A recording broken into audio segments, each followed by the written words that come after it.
नमः शिलेभ्यः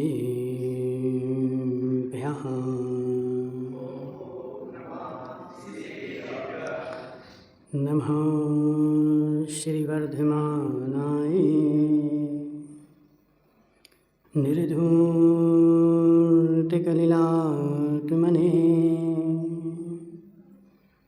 शालोकानां त्रिलोकानां यद्विद्यादर्पणाय ते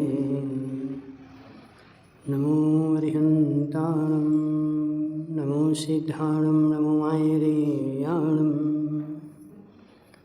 नमो अध्यायाणं नमो लोये सभ्यसाहणं।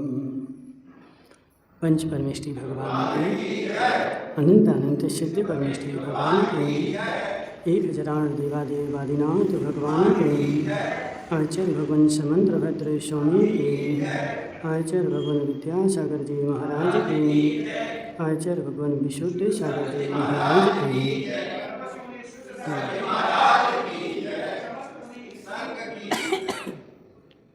मनुष्य तीर्थंकर भगवान की दिव्य देशना साधुवाद वाणी जयवंत हो।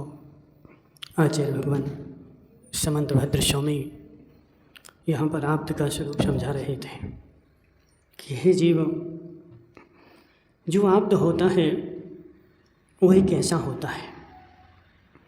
यदि हमें आप्त के गुणों की पहचान हो गई और अंदर से हो गई तो फिर हम कभी भी भटकने वाले नहीं हैं। और यदि बाहर से पहचान हुई, एक दो गुणों की पहचान हुई, तो फिर संसार में भटकर रुकने वाली नहीं है। तो हे जीव, कहीं भी चला जा, आप्त जो होता है वह सर्वज्ञ वीतरागी हितोपदेशी ही होता है।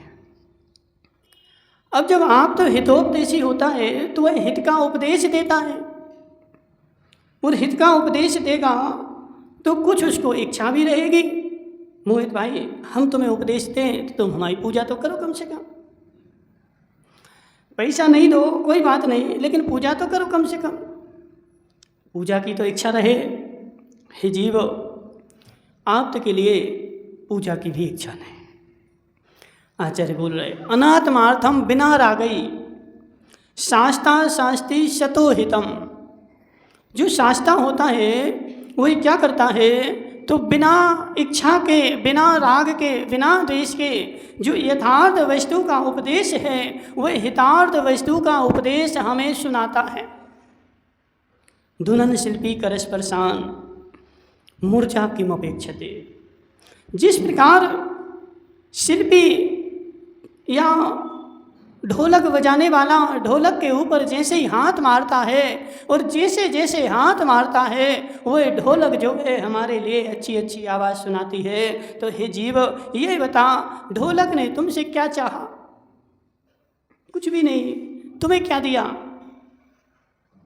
क्या दिया? मधुर मधुर आवाज़ हमें दी। तो ऐसे यहाँ पे बता रहे कि हे जीव, आप्त जो होता है वह इस हित का उपदेश देता है। लेकिन हे जीव, हित का उपदेश जो दे रहा है, बहुत सारे लोगों की समस्या ऐसी है, आशीष सेठ मुझे आता है लेकिन बताता नहीं है। क्यों? हे जीव, माइक पे बैठना भी एक बहुत बड़ी कला है। सब कुछ आता है, सब कुछ आता है, लेकिन जैसे माइक पे बैठा लो तो बेचारे का पेंट गीला हो जाता है। आता है, कमरे में बैठ करके मैं घंटा भर प्रवचन दे दूंगा, कोई दिक्कत नहीं, कमरे में बैठ करके। और ये सत्य है। एक बार आचार्य जी ने घटना सुनाई, पन्नालाल साहित्याचार्य, सुना नाम? तो वह आचार्य जी से मिले, और आचार्य जी से मिले, बहुत बड़े पंडित थे, लेकिन आचार्य जी मंच पर बैठे तो आचार्य जी ने नाम बोल दिया कि आज प्रवचन के पहले पन्नालाल जी आए हैं और वह 10 मिनट अपना उद्बोधन देंगे। तो डर नहीं लगता था, लेकिन 5 मिनट उन्होंने उद्बोधन दिया और 5 मिनट के बाद बोला, जी प्रवचन तो तुम्हें जानो, हमें नहीं आउत। जीव, समझ बात को। आशीष सेठ माइक पकड़ेगा, प्रवचन देगा, आज 4 लोग सुनेंगे, कल 40 सुनेंगे, परसों 400 सुनेंगे, लेकिन सबसे पहले तुझे 4 लोगों को सुनाना पड़ेगा। कोई नहीं हो तो दीवानों को सुनाओ।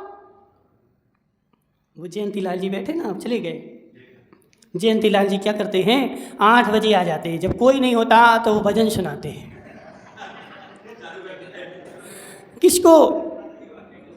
किसको क्या कर रहे हैं? तो हे जीव मैं अरहंत बनने की प्रैक्टिस कर रहा हूँ, कोई नहीं है तभी जा कर के प्रैक्टिस होती है। अब सत्य बताओ काका जी, तुम्हें गाड़ी चलाना आती?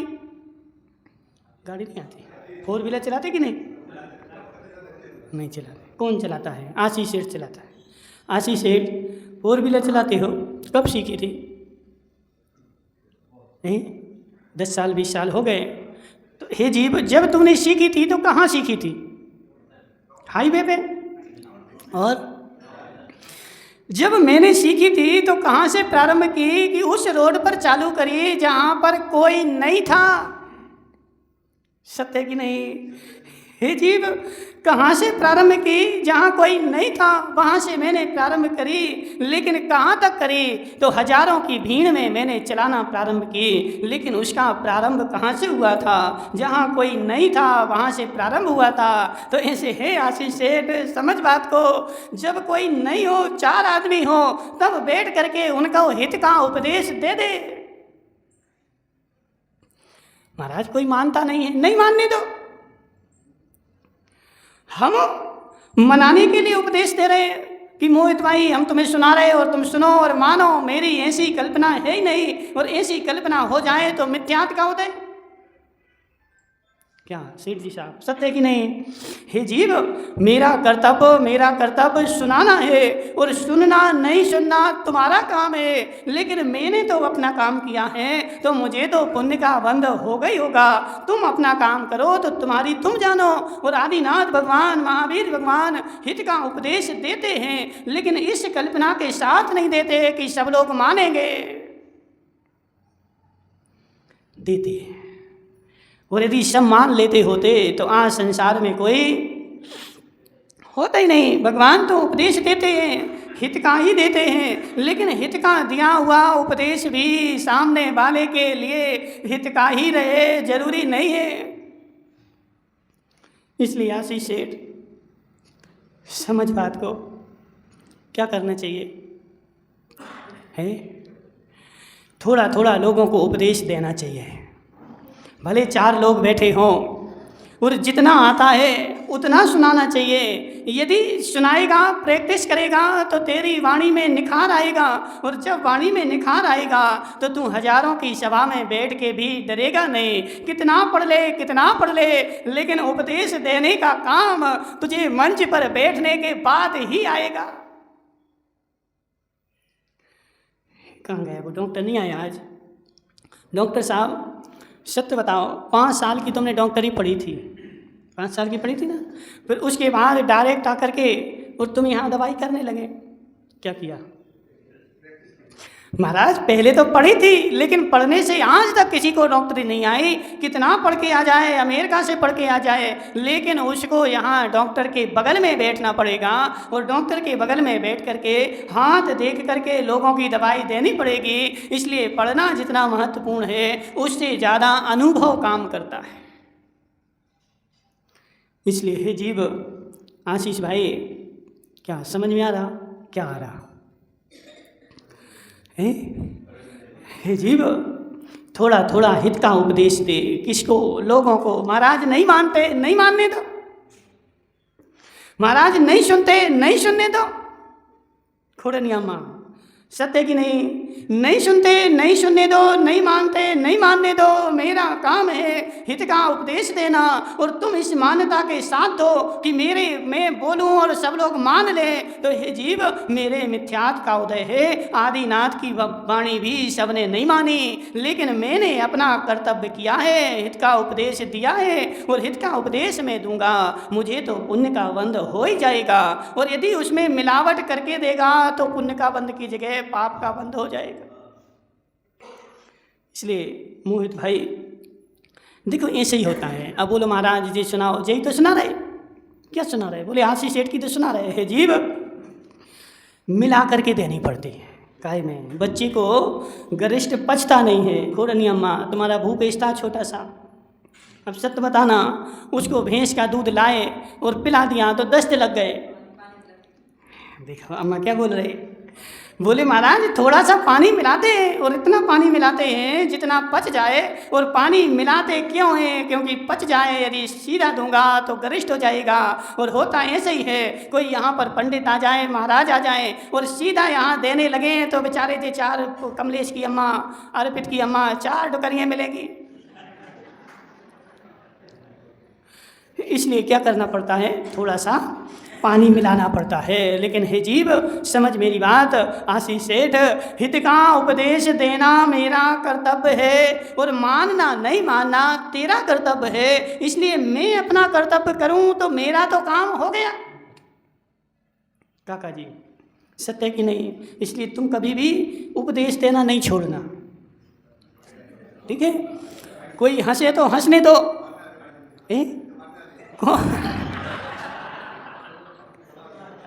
तो तुम एक काम करना, एक ऐसा स्टील का बॉक्स बनवा लेना, उस स्टील के बॉक्स में बैठ जाना और आगे कांच लगवा लेना, फिर उसमें से देना।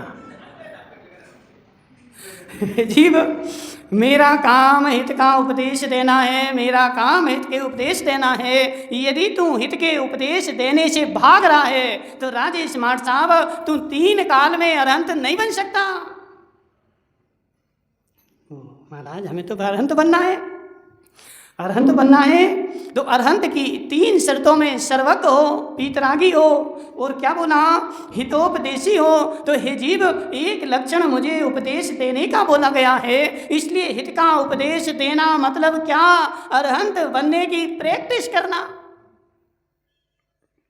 इसलिए काका जी मेरा काम उपदेश देना है। जैसे एक बुक चिड़िया की कहानी आती है, आती कि नहीं?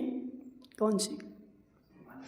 आशीष भाई सुनो जरा ध्यान से। एक चिड़िया थी, जंगल में रहती थी और जंगल में रहते रहते क्या हुआ कि उस जंगल में एक दिन आग लग गई, और जैसे ही आग लगी तो अब वह चिड़िया छोटी सी क्या करे, तो जंगल छोड़ के भाग जाए। यदि जंगल छोड़ के भगती है तो सबसे बड़ी कायर कहलाती है। जीवन में जहाँ रही, जिस वृक्ष पर पड़ी और उसके ऊपर संकट आया तो वह छोड़ के भग गई। अब चिड़िया छोटी सी तो करे तो क्या करे? मेरा कर्तव्य क्या है? जो मेरा कर्तव्य है वह तो मैं करूं। तो उस चिड़िया ने क्या किया, बगल में एक तालाब भरा था, उस तालाब में गई और चोंच में पानी भरा, अपने पंखों में पानी भरा और उस पेड़ के ऊपर छिटकने लगी। और ऐसे करते करते काका जी पहुंच गए। बोले हे चिड़िया क्या कर रही? बोली आग बुझा रही। इतनी बड़ी जंगल की विशाल आग और तेरी चोंच में कितना 1-2 बूंद पानी, तो 1-2 बूंद पानी से तेरा जंगल की आग बुझने वाली नहीं है। बोले आग बुझे चाहे नहीं बुझे मुझे उससे कोई मतलब नहीं। काका जी आग बुझे चाहे नहीं बुझे मुझे उससे कोई मतलब नहीं। मुझे किससे मतलब है? तो मेरा कर्तव्य क्या है? मुझे अपने कर्तव्य से मतलब है। और मेरा कर्तव्य है कि इस पेड़ के ऊपर रही हूँ तो मैं बिना राग के बिना देश के इस पेड़ की सहायता करूँगी। और चोंच में पानी भर के डाल रही है, मेरा तो काम हो गया। आग बुझाना मेरा काम नहीं है। क्या करना है सुरेश भाई, क्या करना है? मुझे मेरा कर्तव्य याद है कि नहीं? आशीष सेठ तू नगर का सेठ है, तू अपना कर्तव्य भूल गया। इसलिए माइक जैसे ही हाथ में मिलता है तो बेचारा मंच छोड़ के भाग जाता है। हे जीव सेठ का कर्तव्य है मंच का संचालन करना। महाराज कोई सुनता नहीं है। हे जीव करेगा तभी तो सुनेगा। धीरे धीरे तेरा कर्तव्य है, तुझे संचालन करना चाहिए और नहीं करता है। तू अपने कर्तव्य को छोड़ करके भाग रहा है। धीरे धीरे प्रैक्टिस आएगी और अपना कर्तव्य उस चिड़िया के जैसे करता रहे।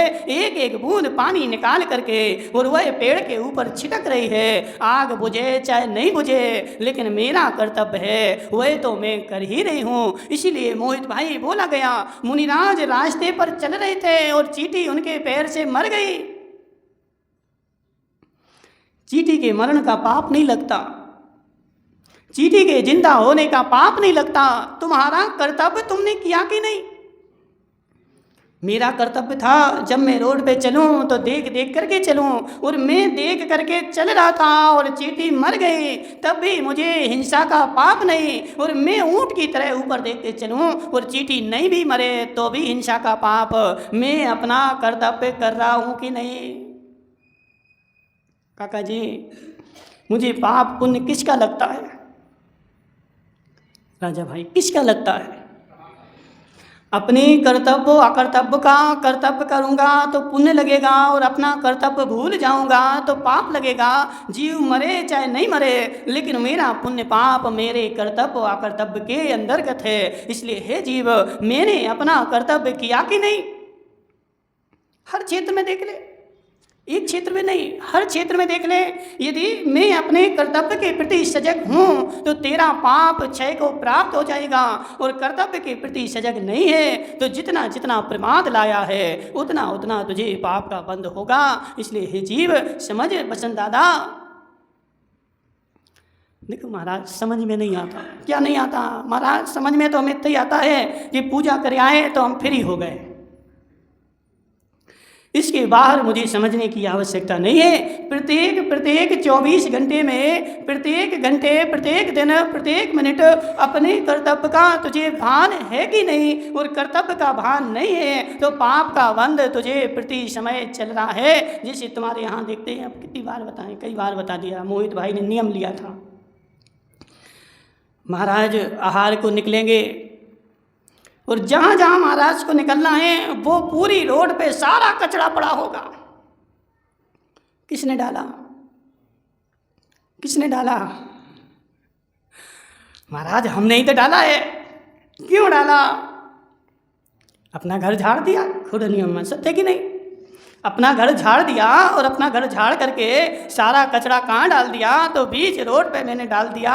हे जीव, तूने अपना कर्तव्य किया कि नहीं? ये मेरा मयंक भाई कर्तव्य था, अपने घर का सारा कचरा ले जा करके रोड पे डाल दूं। कर्तव्य था कि नहीं? क्यों? कहाँ डाला मैंने? महाराज, मैं तो क्या अभिषेक करके आया हूँ, धर्मात्मा हूँ, 3 फीट का तिलक लगा है मेरे माथे पर। तुम सबसे बड़ा संसार का घोर अधर्मात्मा है, और तेरे लिए ही सबसे बड़ा कर्म का बंध तेरे लिए ही होगा। सबसे पहले तो तूने अधर्म किया कि सरकारी जगह पर कब्जा कर लिया, और रोड के लिए 40 फीट 50 फीट जगह छूटी थी और उसमें तूने अपना मकान बना लिया। सबसे बड़ा अधर्मात्मा का चिन्ह, कब्जा किया, चोरी करी। महाराज, मेरे घर के बाहर जगह डली थी। हे जीव, घर के बाहर डली थी तो बीच रोड पे बना ले। जी, चोरी के अंतर्गत आएगा।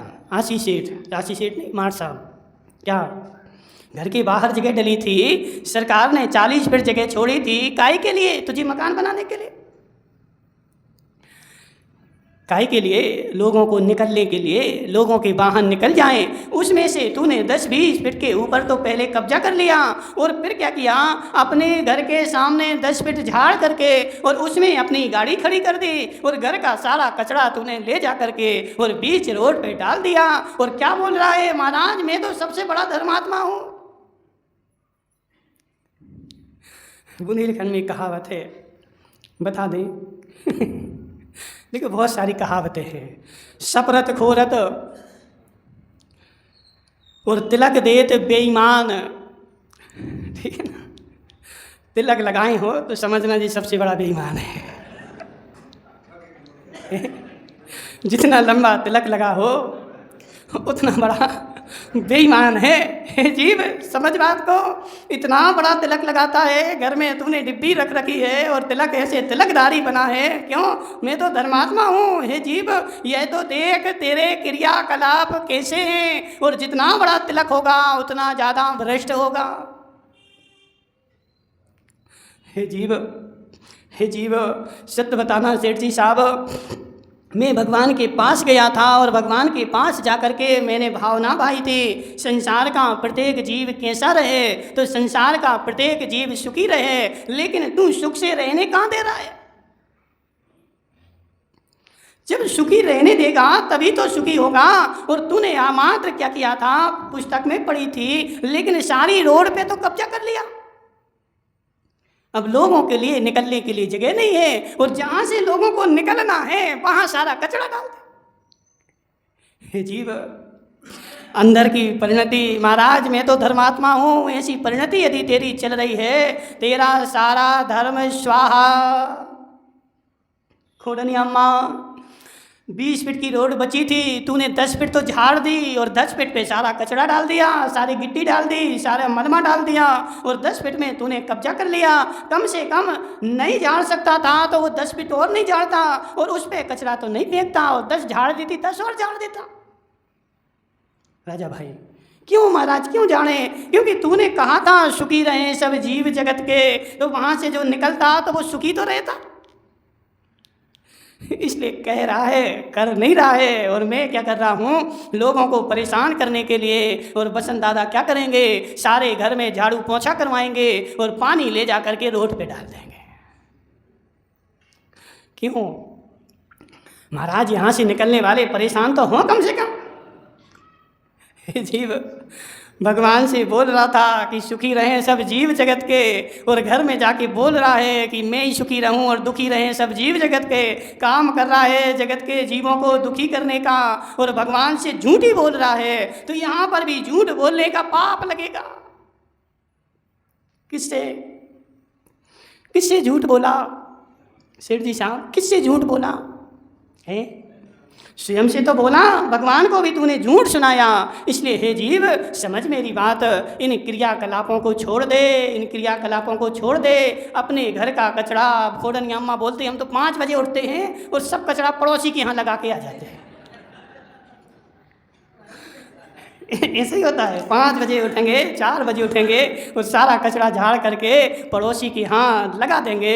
हे जीव तेरी भावना अच्छी नहीं है, और जहाँ भावना अच्छी नहीं है वहाँ तेरा कर्तव्य जो है छूट गया है। और कर्तव्य छूट गया है तो अब तुझे पुण्य का बंध होने वाला नहीं है। महाराज धर्म सुनाओ जी, धर्म सुना रहे क्या? तत्वार्थ में आया था क्या, परस्परोपग्रहो जीवाना। क्या है मतलब आशीष भाई, इसका क्या मतलब है? इसका क्या मतलब है परस्परोपग्रहो जीवानाम, इसका क्या मतलब है सुरेश सेठ? एक दूसरे के ऊपर उपकार करना, एक जीव का दूसरे के ऊपर उपकार करना, यह जीव का धर्म है। और हमने आज पंचम काल में क्या बना लिया, परस्परोपद्रव जीवानाम, एक दूसरे के ऊपर उपद्रव करना जीव का धर्म है। जीव एक दूसरे का उपकार करना था, जितना बन सके उतना मैं दूसरे के लिए उपकार कर दूं, उसके लिए अच्छी भावना वालों। भावना बहाने से क्या होता है? लेकिन हे जीव अपने कर्तव्य भी तो कर, काम भी तो कर, दूसरा जीव सुखी रहे। और हम रहने तो देते नहीं हैं, और भगवान से कहते हैं कि दूसरा जीव सुखी रहे। तो इसलिए हे मोहित भाई ऐसा काम कर, कम से कम पड़ोसी या दूसरा जीव मेरा सुखी रहे। रोड पे तो कचरा मत फेंक। बचन दादा तुम तो नहीं फेंकते, तुम्हारे घर के सामने सबसे ज़्यादा रहता है। हाँ, कौन फेंकता? CCTV कैमरा लगाना, उसमें देखना। हे जीव समझ बात को, यह भी मेरा धर्म है, यह भी मेरा कर्तव्य है। तो ऐसा भगवान ने तुझे हित का उपदेश दिया है कि हित का उपदेश क्या होता है, मैं भी सुखी रहूं और दूसरा भी सुखी रहे। मेरे किसी भी क्रियाकलाप से कोई कष्ट पाता है तो वह भी संसार का सबसे बड़ा धर्म है। काका जी क्या, इसलिए तुम तो उपदेश देना नहीं छोड़ना, ठीक है? देखो हम भी दे रहे, क्यों? तो हमें पता है कि तुम्हें मानना नहीं है, तुम्हें करना क्या है? तो महाराज हम तो रोड पे ही कचरा फेंकेंगे। भगवान भी आ जाएं और सुनाएं तो भी मैं 3 काल में मानने वाला नहीं हूँ। और जो जितना बड़ा धर्मात्मा होगा उतना ज़्यादा कचरा फेंकेगा, और जो अधर्मात्मा होगा वो तो एक बार मान लेगा। पंडित जी क्या होता है? ऐसे होता कि नहीं, जो जितना बड़ा धर्मात्मा होगा उतनी बात नहीं मानेगा, और जो अधर्मात्मा होगा वह तो बेचारा एक बार में मान लेता है। तो इसलिए हे जीव, समझ बात को, मेरा काम मात्र इतना है कि तुम्हें बताना है, और मानना नहीं मानना यह सामने वाले के ऊपर डिपेंड करता है। मैं तो तुम्हें उपदेश दूंगा हित का, मेरा तो कल्याण हो जाएगा, अब तू जान। मेरा कर्तव्य है क्या? समाज की रोटी खाते तो सुनाना तो पड़े, आशीष सत्य है कि नहीं? समाज की रोटी खाते तो कुछ तो देना पड़े, पैसा तो है नहीं हमारे पास कि हम तुम्हें दे दें, तो क्या दें? तो मेरे पास मात्र क्या है? तो हित का उपदेश है, और हित का उपदेश देना अरहंत भगवान बनने का चिन्ह है। जितने भी अरहंत होते हैं मात्र मुख केवली और अंताकृत केवली को छोड़ करके जितने भी अरहंत होते हैं वह सब हित का उपदेश देते हैं, लेकिन जीव माने चाहे नहीं माने यह उसका काम है। इसलिए जयंतीलाल जी, मोटे जयंतीलाल, नींद तो नहीं आ गई? मोटे जयंतीलाल क्या करते हैं? हाँ बैठ जा। जब कोई नहीं होता तो फिर वो हित का उपदेश देते हैं। क्या कर रहे हैं? क्या कर रहे हैं महाराज, क्या कर रहे हैं? संसार बोलेगा पागल हो गया है इसलिए ऐसा कर रहा है, लेकिन हे जीव, आगम बोलेगा अरहंत भगवान बनने की प्रयास कर रहा है। हे जीव, ऐसे ही थोड़ी होता है, ऐसे ही थोड़ी होता है, प्रयास करना पड़ता है उपदेश देने के लिए। आज तक ऐसा कोई नहीं हुआ काका जी। जब हम लोगों को भी दीक्षा के बाद पहली बार माइक मिला, आशीष सेठ, जब पहली बार आचार्य जी ने बोल दिया आज तुम्हारा प्रवचन है, और जैसे ही बोला तो बुखार आ गया। आज तुम्हारा क्या है? प्रवचन है। और जैसे ही बोला तो बुखार आ गया, और बुखार आ जाए चाहे दस्त लग जाए, प्रवचन तो करना ही है। और बैठ गए मंच पे, और जैसे ही माई के सामने आया तो हे जीव, माई के सामने आते ही पूरा मंच हिलने लगा। जहाँ बैठे वो पूरी जगह पानी से भर गई, पूरे में पानी पानी हो गया, सारे शरीर से पसीना छूटने लगा। लेकिन कुछ भी हो जाए प्रवचन तो तुम्हें करना ही है। क्यों? हे जीव, ये गुरु की करुणा है। यदि नहीं करेगा तो जीवन भर जैसे ही बैठा रहेगा। समझ बात को, एक चिड़िया होती है, वही चिड़िया भी क्या करती है आशीष सेठ, समझ बात। कभी चिड़िया देखी हो? खोडनिया माँ चिड़िया अपने घोंसले में बैठी है, उसका छोटा सा बच्चा है। वह छोटे से बच्चे को जब तक छोटा है संसार से दाना चुग चुग करके लाती है और उसको मुंह में रख करके खिलाती है। लेकिन जैसे वह बड़ा हो जाता है वह अपने माँ के ऊपर आश्रित हो गया, और अब चिड़िया को पता है यह बड़ा हो गया है और आकाश में उड़ सकता है, लेकिन नहीं उड़ना चाहता। बच्चे ने, अर्पित भाई, बच्चे की माँ ने बच्चे से बोला कि हे बच्चे, अब तुम बड़ा हो गया है और जा आकाश में उड़ जा और अपना दाना स्वयं चुग। नहीं माँ, मैं नहीं उड़ूंगा, मैं यहीं बैठा हूँ और तुम ही ला करके दो। तो माँ क्या करती है, धीरे से अंदर घुसती है और बच्चे को, आशीष सेठ, बच्चे को धीरे से घोंसले से धक्का दे देती है। क्यों? यदि तू यहाँ बैठा रहेगा तो बैठा बैठा मर जाएगा, लेकिन उड़ना नहीं सीखेगा। इसलिए घोंसले से धीरे धीरे बड़ा हो गया। अब उसने जान ली कि यह उड़ना जान कर सकता है, तो घोंसले से उसको धक्का दिया। और जैसे ही धक्का दिया, और वो भी अचानक, बताते नहीं कैसे, अचानक उसको धक्का दे दिया जयंतीलाल जी। और वह जैसे ही ऊपर से गिरा उसने अपने पंख फड़फड़ाना शुरू कर दिए, और ऐसे पंख फड़फड़ाए और वह उड़ने लगा। और उसको विश्वास हो गया कि मैं उड़ सकता हूँ। तो ऐसे हे जीव, पहली बार धक्का देना ही पड़ता है। नहीं देगा, नहीं देगा काका जी। देखो, सब लोग तुम्हें भले मारने आए, लेकिन तुम माइक नहीं छोड़ना। क्या सब लोग मारने आए लेकिन माइक नहीं छोड़ना। क्यों बोलना मैं क्या कर रहा हूँ? मैं अरहंत बनने की प्रैक्टिस कर रहा हूँ और मैं लोगों को हित का उपदेश दे रहा हूँ, और हित का उपदेश देना अरहंत बनने की प्रैक्टिस है। तो इसलिए हे जीव, हित का उपदेश तुझे देना ही पड़ेगा। और आज यदि हित का उपदेश नहीं देगा तो अगले भाव में जब केवली भी बनेगा तो मूक केवली बनेगा। कौन बोल रहा है? पंडित जी क्या बोल रहे हैं? हाँ, इसलिए हे आशीष सेठ, कौन से केवली बनना तुम्हें? मुंह केवली बनना? फिर वहाँ भी बेचारा क्या करेगा? शांति से मौन लेकर के बैठा रहेगा। इसलिए यदि तू चाहता है कि केवली बन के खोड़नी अम्मा मैं मूक ना रहूं, मूक ना बनूं, तो कभी भी जीवन में तुमसे कोई कुछ बोले, तुम्हारा शत्रु भी क्यों ना हो।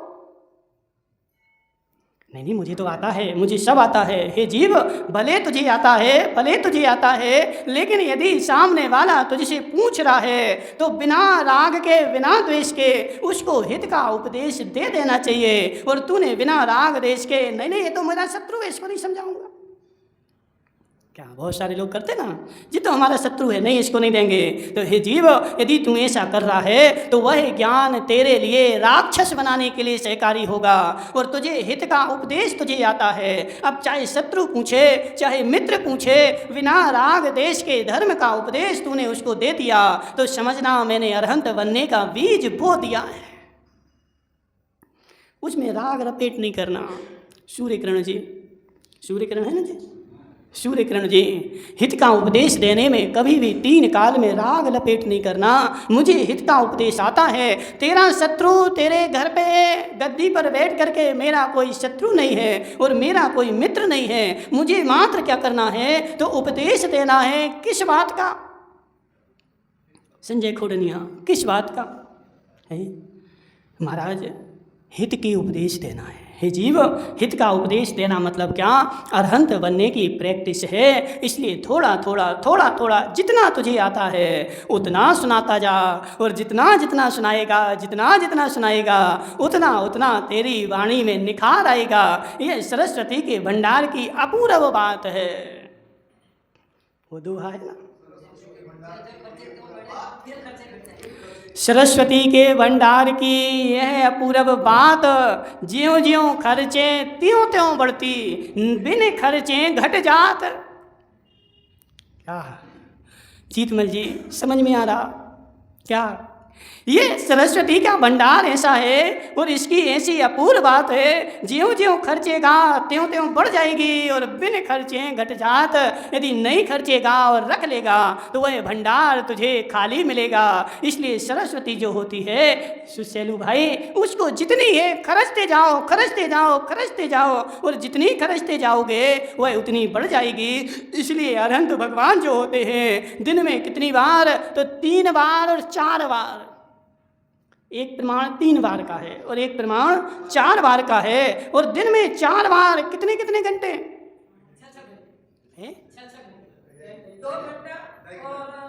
6 घंटे नहीं, 6 घड़ी। तुम घंटे 6 दिन में कितने? 6 घड़ी। और ऐसे 6 घड़ी करके कितनी बार तो दिन में 4 बार वह भगवान अपना हित का उपदेश देते हैं। और कैसे देते हैं तो धुनन शिल्पी करस परसान मूर्जा किम अपेक्षते।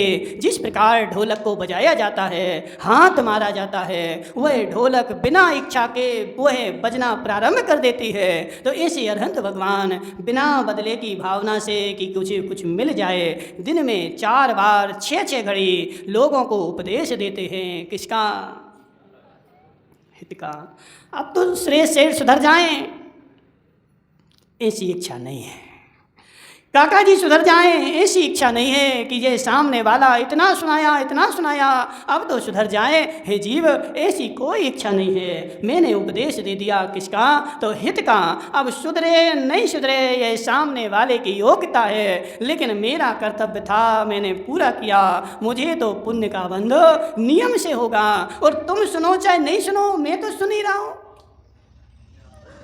क्या सबसे बड़ी बात आशीष से समझ बात को, कोई सुने चाहे नहीं सुने, लेकिन जितने समय मैंने तुम्हें उपदेश दिया उतने समय में तो संसार के विकल्पों से, राग देश से मस्तिष्क में क्या चल रहा है, तो जो सुना रहा हूं वो ही चल रहा है।